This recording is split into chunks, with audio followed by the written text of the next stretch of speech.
Bonjour à tous et bienvenue dans cette nouvelle vidéo. Aujourd'hui, je vous présente les trucs et astuces que j'utilise pour garder pendant ce temps de confinement ma batterie de Tesla en bonne santé.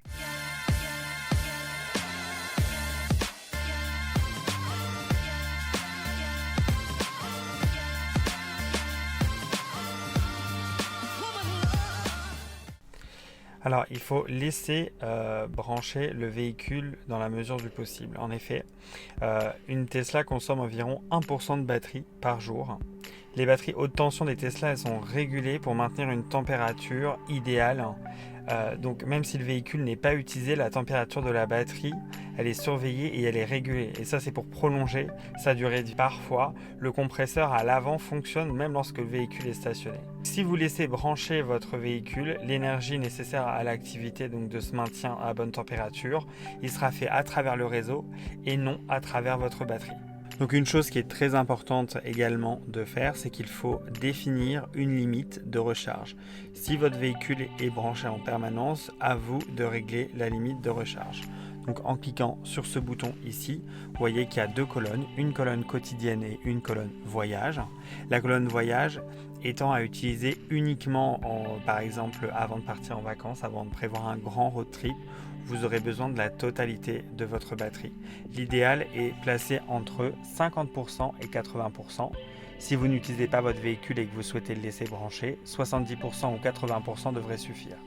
Vous réglez la barre au niveau souhaité, vous cliquez sur terminer.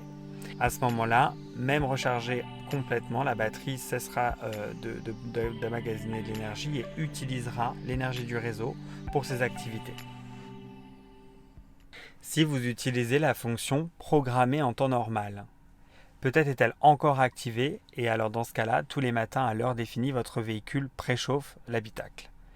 Pensez à bien désactiver cette option. Le deuxième point que je vais évoquer avec vous aujourd'hui pour bien préparer sa voiture pour la quarantaine, c'est évidemment le mode sentinelle.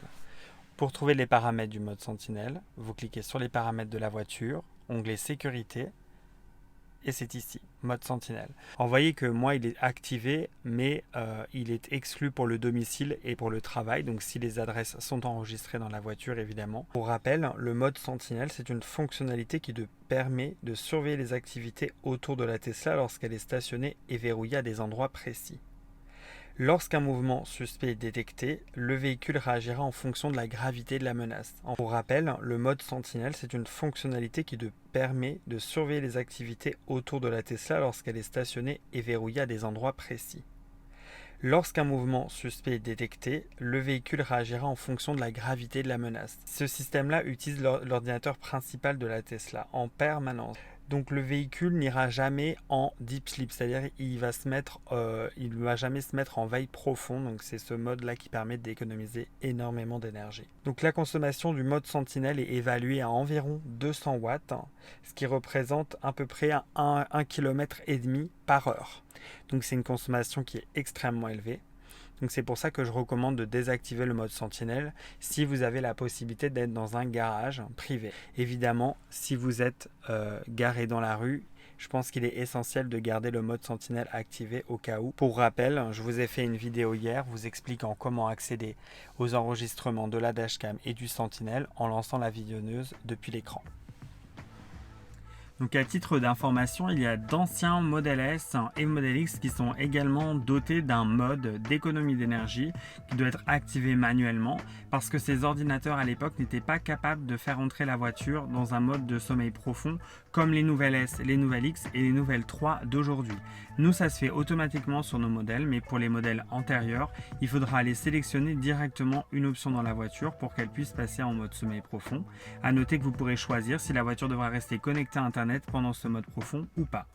Pour activer ce mode, rendez-vous dans les paramètres de votre véhicule, écran et sélectionnez économie d'énergie. Alors il y a également un réglage à vérifier, c'est celui donc je vous ai déjà montré de la préclimatisation qui se trouvait dans l'onglet recharge, également le mode sentinelle qui se trouve dans l'onglet sécurité et il y a également la fonction qui permet l'anti-surchauffe de l'habitacle, qui est pour ma part désactivé puisque j'ai l'alarme de sécurité et la soulèvement et intrusion qui est coché. Mais si ce n'est pas le cas pour votre cas, vous pouvez avoir ici juste la ventilation ou également l'air climatisé.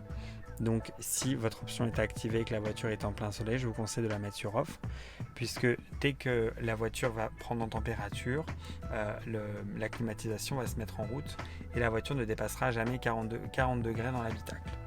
Donc le dernier point à apporter, c'est les applications du type Tesla-Fi, du type Stats et toutes les autres applications qui requièrent un token pour se connecter à votre compte Tesla. Ces applications-là, elles sont connectées directement à votre voiture et pour vous afficher toutes leurs données, elles ont besoin de réveiller vos voitures et elles ont besoin de télécharger leurs données. Donc toutes ces applications-là sont évidemment à ne pas utiliser, ainsi que l'application Tesla, si vous voulez que votre voiture reste en mode veille prolongée. Pour ceux qui auraient apporté également des modifications à l'intérieur de leur véhicule et que ces modifications sont connectées directement au port 12 volts qui se trouve sous le repose-coude, dans ces cas-là, vous devez également déconnecter ces accessoires car même pendant le stationnement, ils seront toujours alimentés en énergie. Voilà, c'est tout pour cette petite vidéo. J'espère que les infos que je vous ai données vous ont plu. J'espère que la vidéo vous aura plu. Si c'est le cas, laissez un pouce bleu, abonnez-vous à la chaîne et je vous dis à bientôt. Salut! Alors pour ceux qui se posent la question, si vous cherchez le port 12 volts sur la Model 3, il est juste ici. Et il se trouve en dessous du repose-coude.